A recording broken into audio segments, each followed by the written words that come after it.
El día de hoy analizaremos el tema inteligencia artificial, derechos humanos y derecho internacional, retos jurídicos frente a la toma automatizada de decisiones. Déjenme comenzar con un escenario concreto. Un sistema automatizado analiza el perfil de un solicitante de libertad condicional.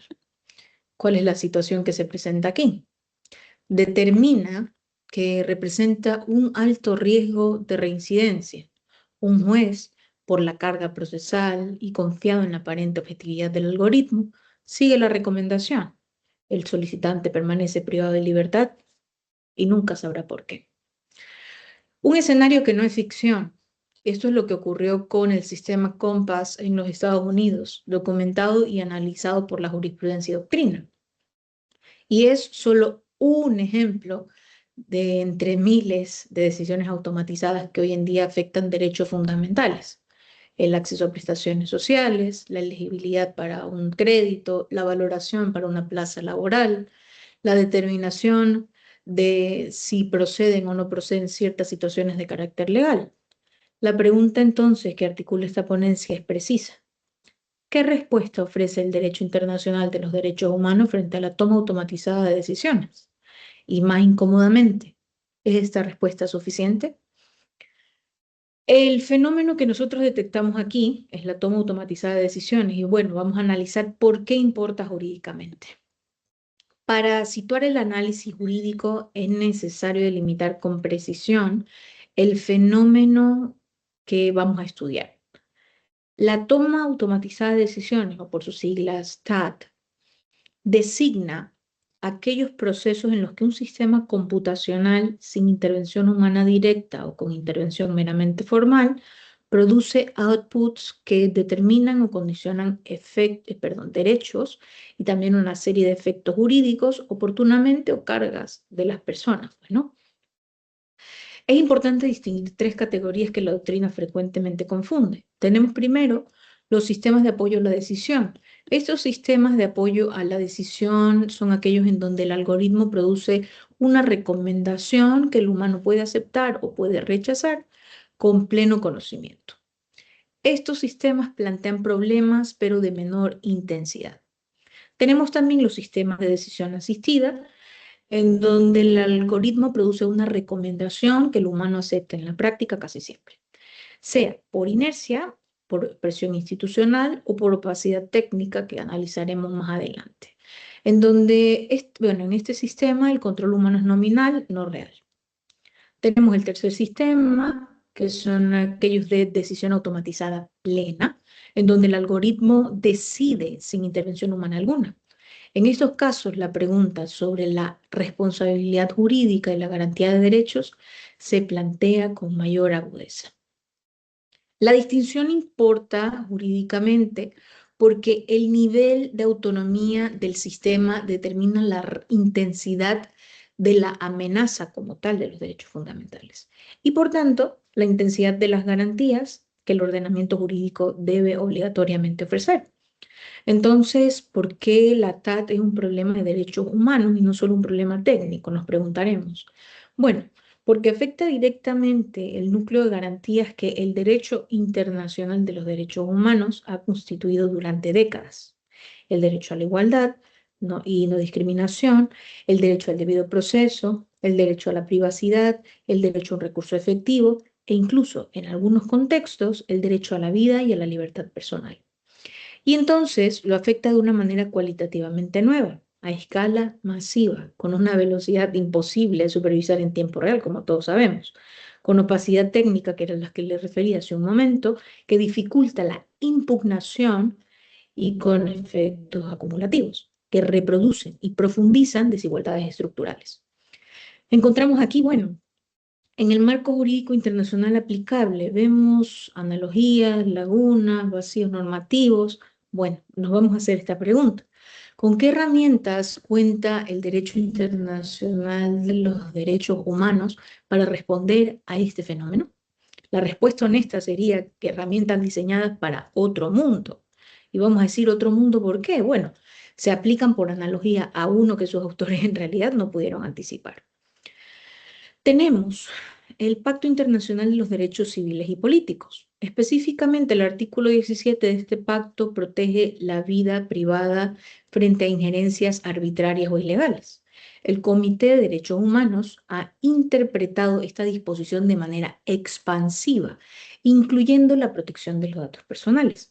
La pregunta es si el tratamiento masivo de datos personales para alimentar a todos estos sistemas TAT constituye una injerencia en el sentido del artículo 17 y la doctrina nominante responde afirmativamente. En el artículo 26 del mismo pacto nos pasa algo parecido, bueno, consagra la igualdad ante la ley y la prohibición de discriminación. Este en realidad es quizás el anclaje más sólido para poder impugnar sistemas TAT que produce resultados discriminatorios. Si un algoritmo de scoring crediticio sistemáticamente perjudica a personas de determinado origen étnico o zona geográfica, la discriminación existe. El sistema, aunque sea formalmente ciego a estas categorías, está incurriendo en una discriminación. Acá estaríamos específicamente señalando una discriminación indirecta algorítmica, que es hoy uno de los ámbitos más activos del litigio estratégico en materia de derechos humanos. Pasamos al Pacto Internacional de Derechos Económicos, Sociales y Culturales. Los derechos económicos, sociales y culturales, dentro de los que encontramos, por ejemplo, el trabajo, la seguridad social, la salud, la educación, son frecuentemente el objeto de las decisiones automatizadas más impactantes. Sistemas que determinan el acceso a prestaciones de desempleo, que puntúan a trabajadores de plataformas, que clasifican a estudiantes. En realidad, este pacto obliga a todos los estados a garantizar el goce de estos derechos sin discriminación y con recursos efectivos de impugnación.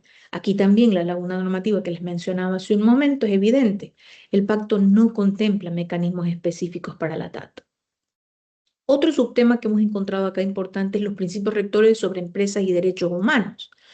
Aquí vamos a hablar directamente de los principios Ruggie adoptados por el Consejo de Derechos Humanos de la ONU en el año 2011, que establecen un marco tripartito de proteger, respetar y remediar. Su relevancia como tal para la TAT es directa. Las empresas tecnológicas se desarrollan y comercializan sistemas de decisión automatizada que tienen la responsabilidad de respetar los derechos humanos, independientemente de la acción u omisión del Estado. Pero entonces nos vamos a preguntar, ¿los principios Ruggie son soft law? Sí, son soft law, no son vinculantes. Y más de 15 años después de su adopción, el Tratado Vinculante sobre Empresas y Derechos Humanos sigue negociándose en Ginebra sin perspectivas claras de conclusión. Este tratado, si llegara a adoptarse, podría ser uno de los instrumentos más relevantes para la regulación internacional de la TAT corporativa.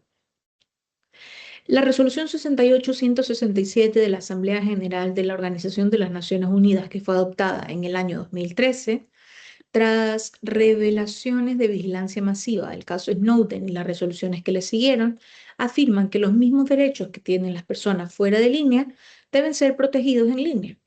El relator especial sobre el derecho a la privacidad ha emitido informes específicos sobre la TAT y los sistemas de puntuación social que constituyen contribuciones doctrinales de primera importancia.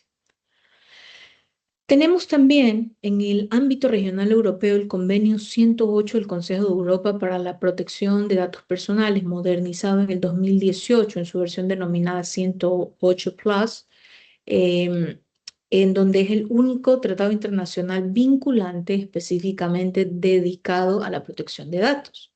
Su artículo 9 contiene disposiciones relevantes sobre las decisiones basadas exclusivamente en el tratamiento automatizado. Dado que el convenio está abierto a la adhesión de estados no europeos, su relevancia trasciende el ámbito regional.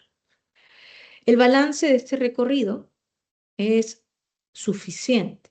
El derecho internacional de los derechos humanos contiene principios y normas que son formalmente aplicables a la toma automatizada de decisiones, pero esta aplicabilidad no se traduce en protección material efectiva, por decirlo de alguna forma, por tres razones estructurales que vamos a mencionar a continuación.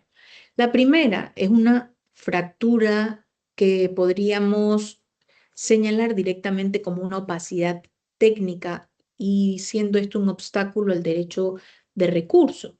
El derecho a un recurso efectivo que se consagra en el artículo 2.3 de los pactos mencionados anteriormente y en múltiples instrumentos regionales presupone que la persona afectada pueda conocer las razones de la decisión que le ha perjudicado, identificar al responsable de esta decisión y acceder a una instancia en donde pueda revisarla y corregirla de ser el caso.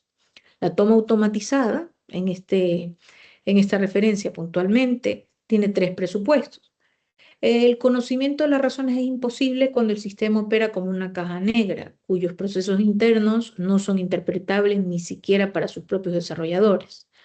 La identificación como tal del responsable se diluye en una cadena de actores. ¿Por qué? Tenemos al desarrollador del algoritmo, el proveedor de datos, la empresa que lo despliega, la autoridad pública que lo utiliza, sin que ninguno asuma la responsabilidad completa, evidentemente.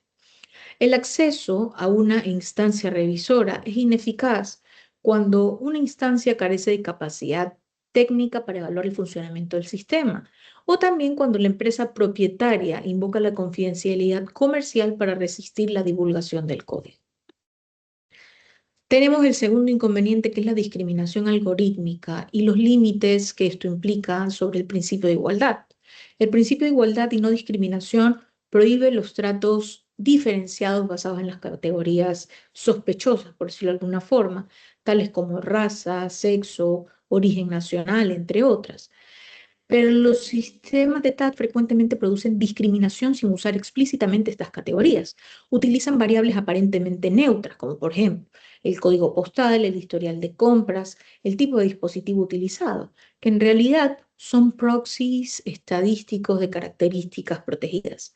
El derecho internacional ha desarrollado la doctrina de la discriminación indirecta para capturar precisamente todos estos supuestos, pero la aplicación de esta doctrina a la TAT enfrenta una serie de obstáculos formidables. Tenemos también otro tercer punto, que es la responsabilidad del Estado frente a actores privados transnacionales. El derecho internacional de los derechos humanos fue construido sobre la premisa de que el principal amenazador de los derechos fundamentales es el Estado. Las obligaciones primarias recaen sobre los Estados: respetar, proteger y garantizar, como ya los hemos mencionado. Las empresas privadas, en este caso, solo quedan vinculadas de manera directa por las normas internacionales en supuestos excepcionales. Pero entonces vamos a decir, los sistemas TAT más impactantes son desarrollados y operados por actores privados transnacionales, que operan en múltiples jurisdicciones, de forma simultánea incluso. Entonces, la obligación del Estado es proteger, evidentemente, y también exigir que se regule a estos actores privados que hemos mencionado. Pero cuando esa obligación se va a activar, ¿qué nivel de diligencia debida va a exigirse y bajo qué jurisdicción? Son algunas preguntas que van a surgir al tratar de regularse esta situación.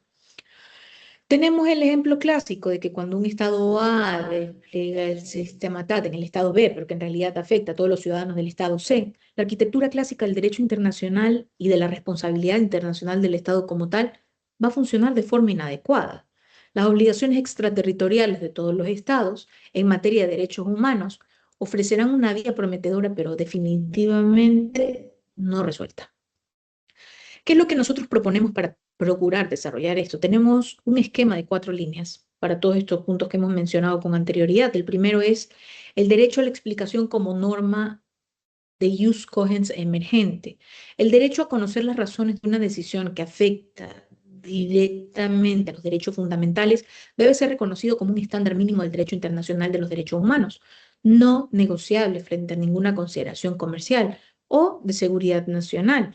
Esto implicará la necesidad y la obligación de diseñar sistemas TAT que sean explicables por construcción. Aquí es que hace aparición el denominado principio de explicabilidad by design y la prohibición de utilizar sistemas de caja negra en contexto de decisión que afecten derechos fundamentales, como lo referimos al inicio.